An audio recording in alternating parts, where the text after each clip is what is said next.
पिछले कई वर्षों से इस क्षेत्र के अंदर लोगों की निस्वार्थ भावना से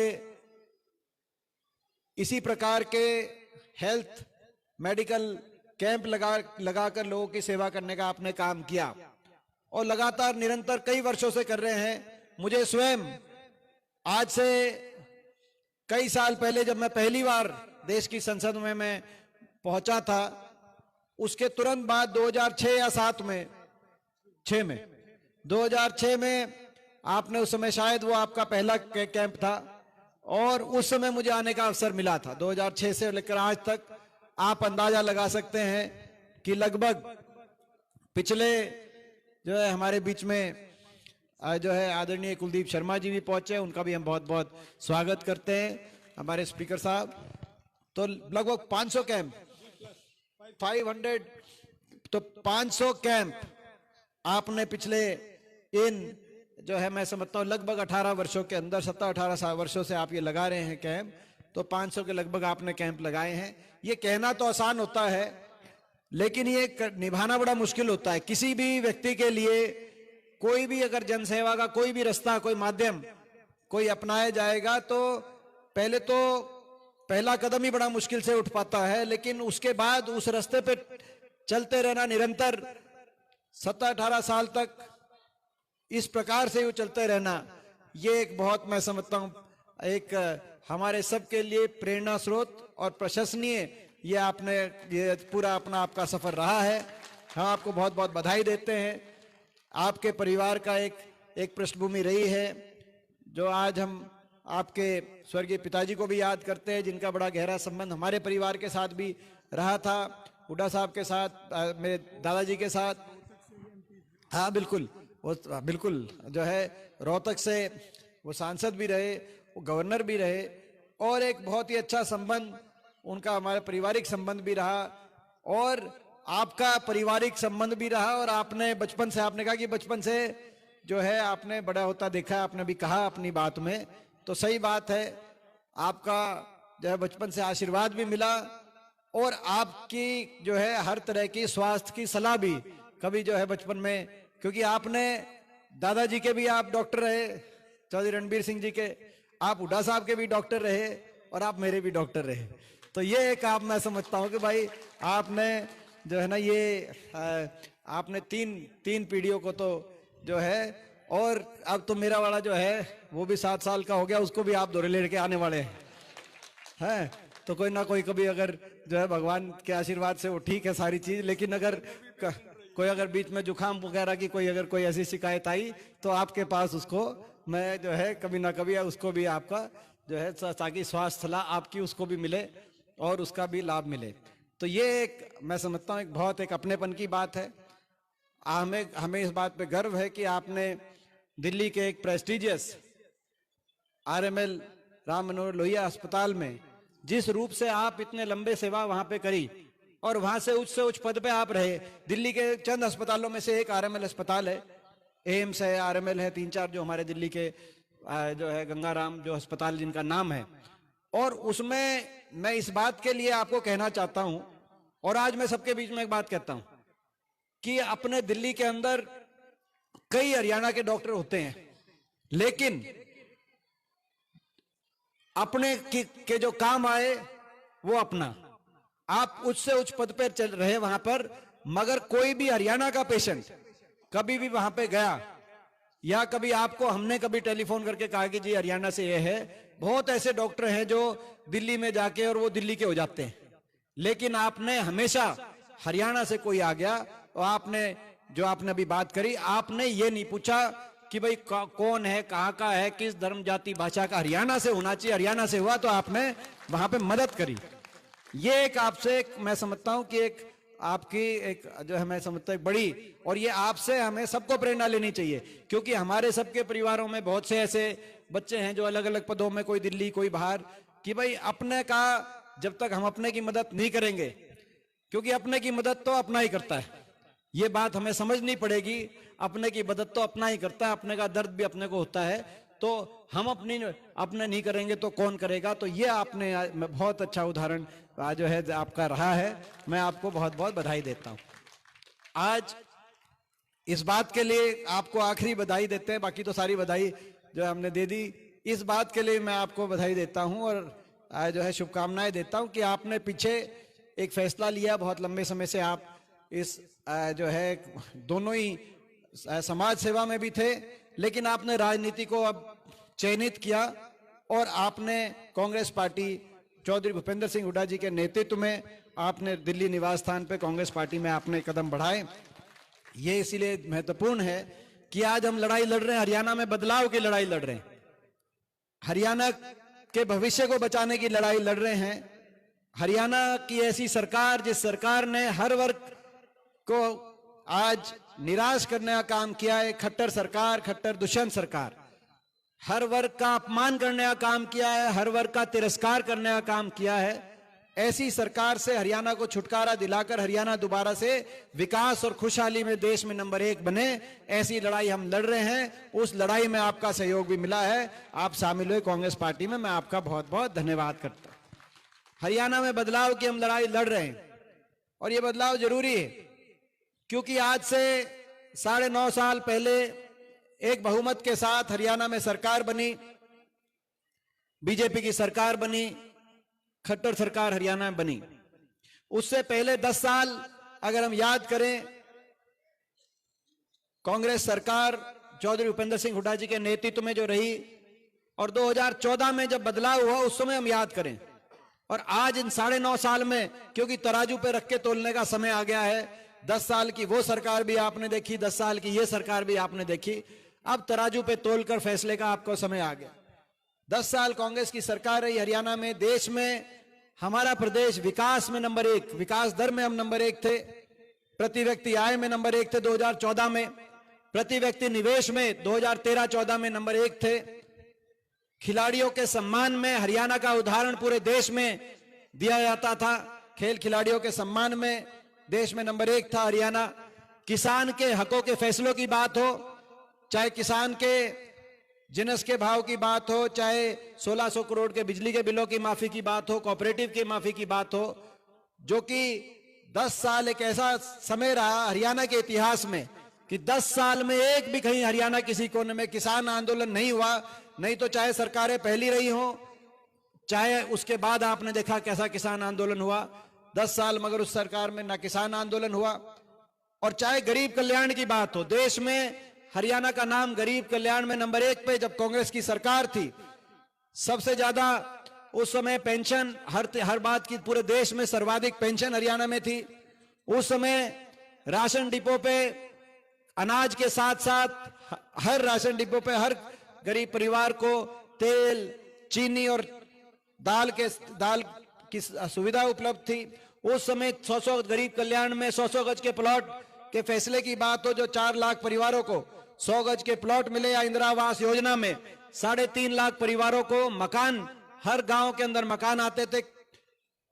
20 लाख गरीब परिवारों के बच्चों को देश में सबसे बड़ी स्कॉलरशिप की योजना, ताकि गरीबी की वजह से कोई बच्चा पढ़ाई में ना पिछड़ जाए।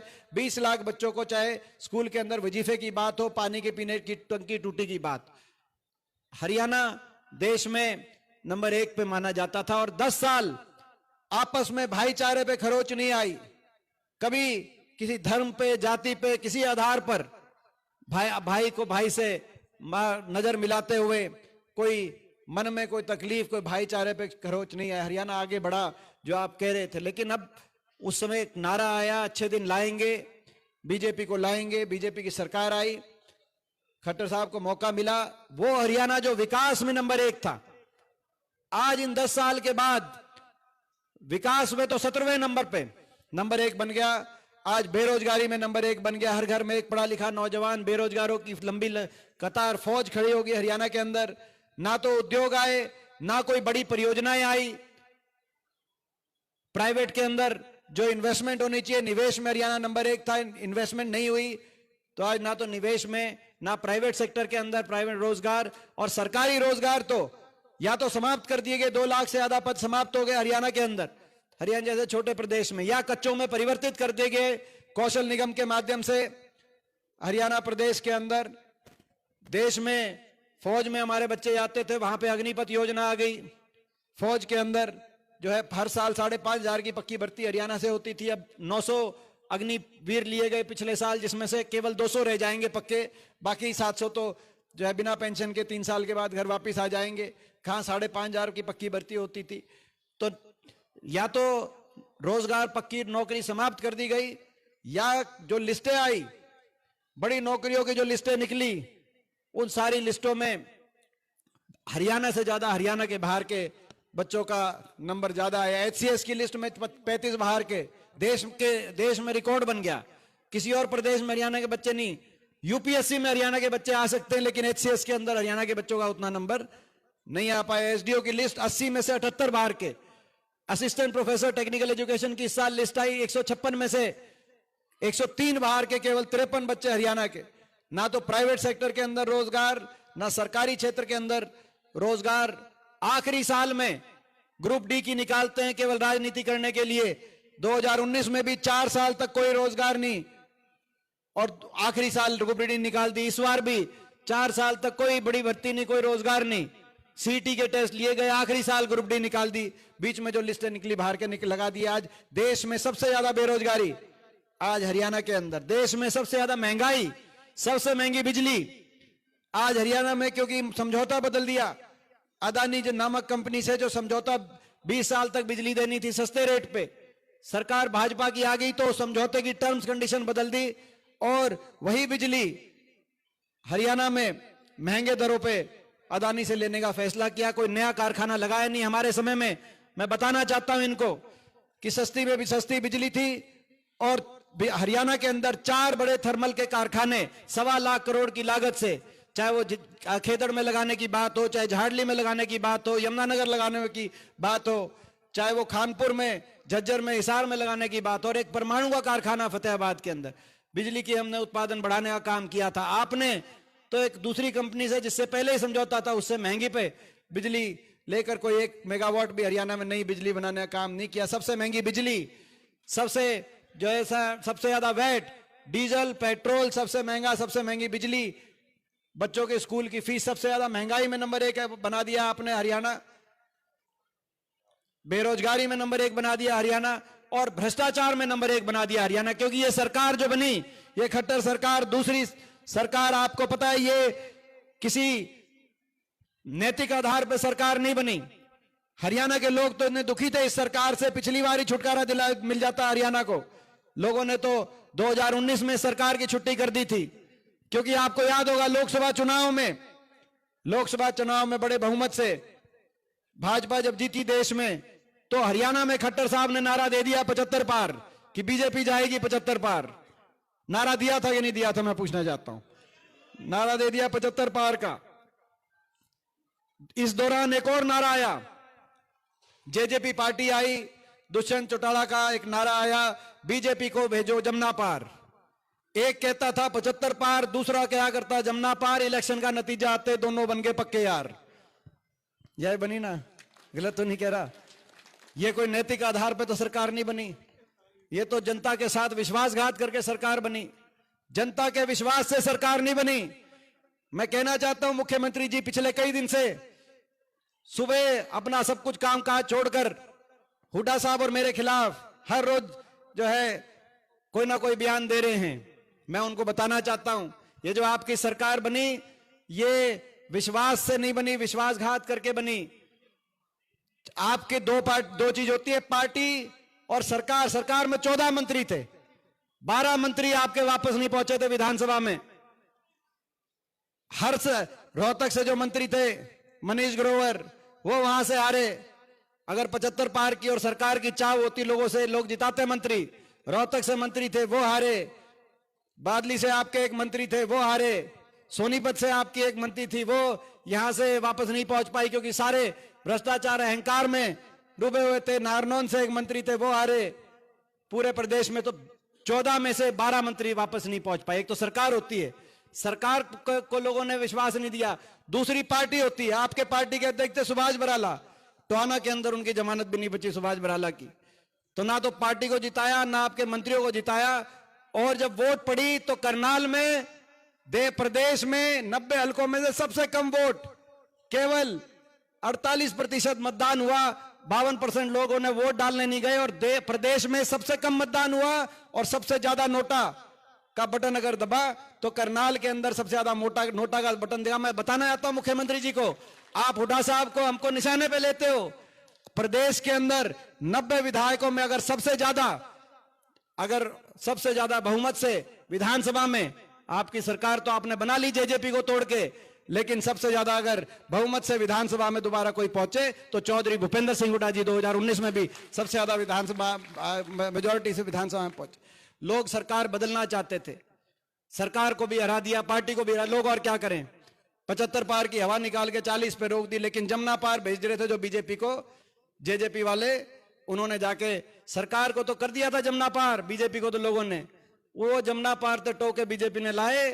जेजेपी वाले दुष्यंत चौटाला जमुना में डुबकी डाबकी लगवा लू के निला धुला के दोबारा चंडीगढ़ में सरकार बना दी, यह बनी, और कह दिया लोगों को कि सरकार बना रहे हैं 5100 के बुढ़ापा पेंशन पे बना रहे हैं। हम चुप थे अभी तक, लेकिन अब सवाल पूछेंगे क्योंकि ये 24 आ चुका है। मैं पूछना चाहता हूं, 5 साल हो गए, वह 5100 बुढ़ापा पेंशन किसे की आई या नहीं आई, मैं पूछना चाहता हूं। अगर नहीं आई तो सच का साथ आपको देना चाहिए। मैं आप सबसे आग्रह करना चाहता हूं, सच की लड़ाई लड़ रहे हैं। वो 5100 की बुढ़ापा पेंशन का समझौता नहीं था, समझौता हरियाणा में भ्रष्टाचार करने का था, समझौता हरियाणा में लूट की छूट का समझौता था, अलग अलग अपनी भ्रष्टाचार की फाइलों को बंद कराने का समझौता था, और महकमे बांटकर हरियाणा की बोली वाली जनता को डबल इंजन से लूटने का था। शराब का महकमा कौन ले गया, एक्साइज का महकमा कौन ले गया, माइनिंग का किसके दौरे गया, कौन सा महकमा किसके पास गया, किस तरीके से कौन लूटेगा, सारी लिस्ट अगर हम बताएंगे तो हमको कह देगा विपक्ष में है। इन्हीं के विधायक पंडित दादा गौतम नारनौंद हिसार के विधायक ने कह दिया कि खोपर सारे महकमे ले गया, एक लाए जीमने लग रहा है। इन जीमनवारी पे सरकार बनी खुल के, इससे ज्यादा तो खुल के कोई बात नहीं हो सकती कि जीमने पे सरकार। हरियाणा में देश में सबसे ज्यादा बेरोजगारी, और मैं क्यों कह रहा हूं विकास की पटरी से हरियाणा उतर गया। एक कोई बड़ी परियोजना विकास की हमारे समय पूरे प्रदेश में 12 विश्वविद्यालय बने सरकारी, जिसमें मूर्थल में छोड़ूराम विश्वविद्यालय बना, तो खानपुर के अंदर भगत फूल सिंह विश्वविद्यालय, बाबा साहब भीमराव अंबेडकर जी के नाम से देश में इकलौता विश्वविद्यालय राजीव गांधी एजुकेशन सिटी में बाबा Saheb Bhimrao Ambedkar national law university, उसमें विश्वविद्यालय बना। तो लाला लाजपत राय यूनिवर्सिटी हिसार के अंदर बनी, पंडित भगवत दयाल शर्मा हेल्थ यूनिवर्सिटी रोहतक के अंदर बनी, पूरे प्रदेश में 12 यूनिवर्सिटी बनी। मैं पूछना चाहता हूं, सोनीपत में तो चलो आपने एक स्कूल भी नहीं बनाया, मगर मैं मुख्यमंत्री जी से पूछना था, 10 साल आपको भी हो गए, 12 हमारे समय यूनिवर्सिटी बनी थी, तो एक कोई यूनिवर्सिटी आपकी बनी तो उसका नाम बताओ। जब हमारी सरकार थी तो प्रदेश के अंदर 4 थर्मल के कारखाने, यमुनानगर के अंदर, हिसार खेदड़ में, झज्जर के अंदर झाड़ली और खानपुर में 1.25 लाख करोड़ की निवेश से 4 थर्मल के कारखाने बिजली के पैदावार बढ़ाने के लिए, और एक परमाणु का कारखाना फतेहाबाद के अंदर। मैं पूछना चाहता हूं खट्टर साहब, आपकी सरकार में एक कोई बिजली मेगावाट बढ़ाने के लिए आपने नया कारखाना लगाया हो? अदानी के साथ तो आपने समझौता तोड़ के और महंगी बिजली पे समझौता कर लिया, प्रदेश की जनता को लूटने का काम कर रहे हो आप भ्रष्टाचार में। एक कोई बनाया बताओ। हमारे समय 81 किलोमीटर मेट्रो हरियाणा के अंदर आई, 4 शहर मेट्रो से जुड़े, गुड़गांव, फरीदाबाद, बल्लभगढ़ और बहादुरगढ़ के अंदर मेट्रो पहुंची 81 किलोमीटर। मैं पूछना चाहता हूं, एक खंभा मेट्रो का आपने आगे बढ़ाने का काम किया 10 साल के अंदर। 10 साल में तो मेट्रो नोएडा से ग्रेटर नोएडा भी पहुंच गई। आपने खट्टर साहब 10 साल में एक खंभा मेट्रो का 1 इंच मेट्रो आगे बढ़ाने का काम किया, तो आप हमें बताओ। जब हमारी सरकार थी हरियाणा के अंदर 6 इंडस्ट्रियल मॉडल टाउनशिप औद्योगिक क्षेत्र बने, मानेसर में, रोजगा में फरीदाबाद, पृथला के अंदर, रोहतक में IMTI, खरखोदा में IMTI। मैं पूछना चाहता हूं, आपके समय एक कोई नया औद्योगिक क्षेत्र, आपने तो मना कर दिया कि हम कोई उद्योग लगाएंगे ही नहीं। जमीन जो है, जब तक उद्योग नहीं लगेंगे, निवेश नहीं होगा, तो अगली पीढ़ी को हम कहां भविष्य देंगे। इसीलिए आज अगली पीढ़ी कोई पलायन कर रहा है विदेश की तरफ, कोई नशे से कोई त्रस्त है। एक कोई औद्योगिक क्षेत्र लगाया हो, वो आप बताओ। जो हमारी सरकार थी तो 250 किलोमीटर रेल की लाइन हरियाणा के अंदर बिछी, जिसमें जींद होकर जींद से गोहाना और सोनीपत की ये रेल की लाइन भी बनी, रोहतक रेवाड़ी रेल की लाइन बनी, तो हासी महम रेल की लाइन। मैं पूछना चाहता हूं, आपने बुलेट ट्रेन की बात करी, हमारे समय 250 किलोमीटर रेल की लाइन बनी बिछी थी। आप 1 इंच तो रेल की लाइन हरियाणा में कहीं बिछी होगी? आप हमें जानकारी दो, हम जाके देखेंगे। जब हमारी सरकार थी 6 मेडिकल कॉलेज हरियाणा के अंदर, मेवात में medical college, ESI medical college Faridabad में, सोनीपत के अंदर खानपुर मेडिकल कॉलेज महिलाओं के लिए पूरे देश में इकलौता मेडिकल कॉलेज सोनीपत में बना, तो कल्पना चावला मेडिकल कॉलेज करनाल के अंदर हमारी सरकार थी, और AIIMS 2 Badsa national cancer institute Jhajjar में आया बाड़सा के अंदर। मैं पूछना चाहता हूं मुख्यमंत्री जी, 10 साल में हम नहीं कहते आपने 6 मेडिकल कॉलेज बनाए होंगे, लेकिन कोई एक मेडिकल कॉलेज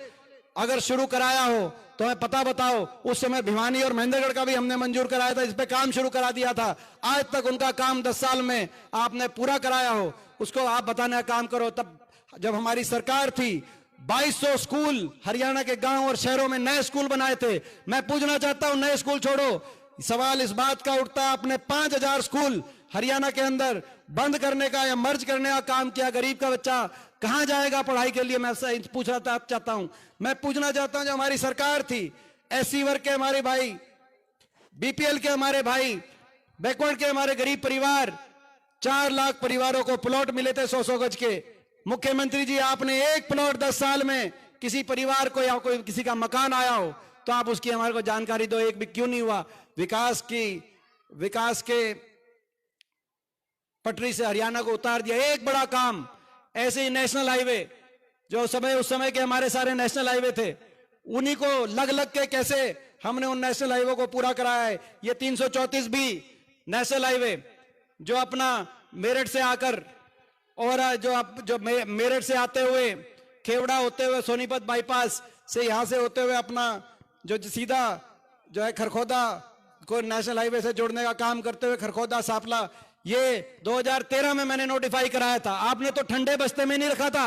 मुख्यमंत्री जी, आपने चिट्ठी लिख दी थी कि ये नेशनल हाईवे बनने की कोई जरूरत नहीं हरियाणा में, मगर वहां पर हमने लड़ाई लड़ी। तब मैं लोकसभा में सांसद था, लड़ाई लड़ी, और 2018-19 में 1-2 हमारे भी अच्छे एक ऐसे अफसर आ गए जिन्होंने जो हरियाणा के पृष्ठभूमि के अफसर थे, उनका मैं नाम नहीं लेना चाहता, नहीं तो वो हो जाता है, आपको पता है सबका।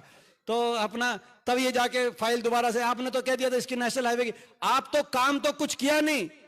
जो हमने मंजूर कराए थे उनको एक एक करके प्रोजेक्ट्स को, रेल कोच फैक्ट्री आनी थी सोनीपत के अंदर, बहुत बड़ा इंडस्ट्रियल कॉम्प्लेक्स सोनीपत में रेल कोच फैक्ट्री आनी थी, जोली लाट में, वो रेल कोच फैक्ट्री चलेगी। बनारस में एयरपोर्ट आना था महम में, वो एयरपोर्ट चला गया जेवर नोएडा के अंदर। और आप मुख्यमंत्री जी यहां पर भाई को भाई के उलझाकर 10 साल आपने राजनीति करी, मगर प्रदेश में मैं सवाल पूछता हूं आपसे, प्रदेश में सबसे ज्यादा बेरोजगारी क्यों है? सबसे ज्यादा प्रदेश में हर वर्ग के साथ अपमान क्यों हुआ? किसान आंदोलन में अपमान हुआ, महिला खिलाड़ियों के आंदोलन में अपमान हुआ, जिनके साथ आप फोटो खिंचवाते थे, जो हमारी खिलाड़ियों के साथ आप एयरपोर्ट पे पहुंचते थे, जब उनको न्याय की जरूरत हुई तो आपने आंख बंद कर ली, आपके मुंह से एक शब्द नहीं निकला, और दिल्ली की सड़कों पे उनको घसीटने का काम हुआ। मुख्यमंत्री जी, 10 साल आपको बताना पड़ेगा, इसीलिए हम लड़ाई लड़ रहे हैं, ईमानदारी से लड़ाई लड़ रहे हैं, हरियाणा को दोबारा से विकास की पटरी पे लेके जाने की लड़ाई लड़ रहे हैं। और मैं आप सबसे पूछना चाहता हूं भाई, इस लड़ाई, ये जो हम लड़ाई लड़ रहे हैं हरियाणा की परिवर्तन की, इस परिवर्तन की लड़ाई में आपका साथ और आपका आशीर्वाद है कि नहीं है? मैं आप सबसे पूछना चाहता हूं। और ये इसीलिए लड़ाई लड़ रहे हैं, इसके बाद बोल देना अभी और ये आपका साथ और आपका आशीर्वाद इसीलिए भी चाहिए, इसीलिए भी जरूरी है आपका साथ और आशीर्वाद, क्योंकि इनके पास बहुत कुछ है ये लड़ाई लड़ने के लिए। अभी मैं पिछला जो सेशन था पार्लियामेंट का, संसद का सत्र था, उस संसद के सत्र में संसद के अंदर मैं गया हुआ था। बीजेपी के कई केंद्रीय मंत्री, मैं नाम नहीं लेना चाहता क्योंकि मैं एक नैतिकता में विश्वास, कई केंद्रीय मंत्री जो इनके सबसे शीर्ष नेतृत्व में जो आते हैं, कई एक जगह कमरे में बैठे थे तो बोले, दीपेंद्र तेरा पिछली बार भी इलाज बांधा था, और भाई पूरी देश की बीजेपी तेरे पास से लाऊंगे, तेरा इस बार भी हम इलाज बांध देंगे। मैंने कहा भाई तुम बांधना इलाज, मेरा इलाज बांधने की बात नहीं है, आप तो लगा लो, आपके पास बहुत कुछ है, आपका दिल्ली में भी सरकार है, चंडीगढ़ में भी सरकार है, आपके पास धन बल भी है, आपके पास मीडिया बल भी है, आपके पास सरकार बल भी है, लेकिन मेरे पास 36 बिरादरी के हरियाणा वासियों का, मेरे लोगों का आशीर्वाद है। आप ऐसे जो है, तो इसीलिए आपका आशीर्वाद जो आपने दिया, ये हम संकल्प लेते हैं कि हरियाणा में परिवर्तन होगा। 6 महीने की बात रह गई है।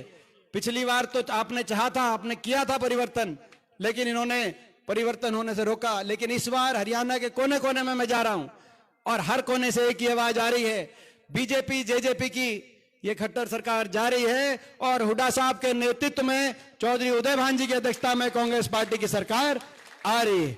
और हम संकल्प लेते हैं, आज हम संकल्प लेते हैं, इस नए साल में महीना बदल गया है, डेढ़ साल बदल गया है, ये सरकार भी बदलेगी। हरियाणा में दोबारा से विकास का पहिया घूमेगा। हम संकल्प लेते हैं, जैसे कांग्रेस पार्टी की सरकार बनेगी, सबसे पहला फैसला बड़े बुजुर्गों के साथ जो विश्वासघात हुआ है वो उसका बदला लेते हुए हरियाणा में देश में सर्वाधिक 6000 बुढ़ापा पेंशन करने का हम काम करेंगे। अगले 3-4 महीने के बाद जब आपके चुनाव होंगे, 6000 बुढ़ापा पेंशन, दो पेंशन आएंगी घर में, तो भाई दोनों मिलाकर 6000 और 6000 12,000 एक तनख्वाह जैसी आ जाएगी घर के अंदर, ताकि एक हरियाणा के अंदर एक बहुत बड़ा हम संकल्प लेते हैं। ये ऐसे समझौते ऐसे बड़े उद्योगपति समूहों के साथ देश में सबसे ज्यादा महंगी बिजली करने वाले समझौते जाएंगे और हिमाचल प्रदेश में कांग्रेस पार्टी की तर्ज पे, कांग्रेस सरकार की तर्ज पे हर बिजली उपभोक्ता को, हर घर को 300 यूनिट फ्री बिजली दिलवाने का काम करेंगे। हम संकल्प लेते हैं, हम ये संकल्प लेते हैं कि आज महंगाई में, पहले हमारे टाइम कितने का था सिलेंडर? 400 रुपए का। आज सिलेंडर कभी 1000 पहुंच जाता है, कभी कुछ। तो भाई ये महंगाई को जो है, ये तो भाई ये सिलेंडर, महंगे सिलेंडर जाएंगे और हरियाणा के अंदर 4 महीने के बाद 500 रुपए के अंदर कांग्रेस पार्टी सरकार बनने के बाद सिलेंडर दिलवाने का जितने। और ये हम संकल्प लेते हैं, 100 गज के प्लॉट की स्कीम भी दोबारा शुरू होगी। जो हर परिवार था, हर गरीब परिवार का कार्ड बनेगा, पोर्टल के उलझनों से क्या समाधान होंगे, हर गरीब परिवार का कार्ड बनेगा और हर गरीब परिवार को 100 गज के प्लॉट ग्रामीण अंचल के अंदर और शहर के अंदर भी जो शहरी आवास योजना के माध्यम से मकान दिलवाने का काम किया जाएगा। और जहां 100 गज के प्लॉट मिलेंगे, वहीं इंदिरा आवास योजना दोबारा शुरू करके, जो हमारे समय चल रही थी, हर गरीब परिवार को 2 कमरे का सरकारी सहायता से मकान की राशि पास की जाएगी। ये हमारा संकल्प है। हमारा संकल्प है किसान को एमएसपी गारंटी मिलेगी, खिलाड़ियों को दोबारा से पदक लाओ पद पाओ की नीति मिलेगी। हरियाणा में नौजवानों को 2 लाख जो नौकरी समाप्त कर दी इन्होंने, पहली कलम से उन 2 लाख पदों पे पक्की भर्ती पूरी पारदर्शिता से और समयबद्ध तरीके से, इस डेट पे इम्तिहान निकला, इस डेट पे इम्तिहान, इस डेट पे ज्वाइनिंग, पारदर्शिता से और समयबद्ध तरीके से 2 लाख हरियाणा के नौजवानों को हरियाणा के अंदर रोजगार सरकारी दिलवाने का हम काम करेंगे। और हम संकल्प लेते हैं, और ये हम संकल्प लेते हैं कि विकास का पहिया हरियाणा में फिर घूमेगा। रेल कोच फैक्ट्री जो चली गई थी, फिर जहां पे मंजूर हुई थी वहीं पे रेल कोच फैक्ट्री भी आएगी। जहां एयरपोर्ट चला गया था वो एयरपोर्ट भी आएगा।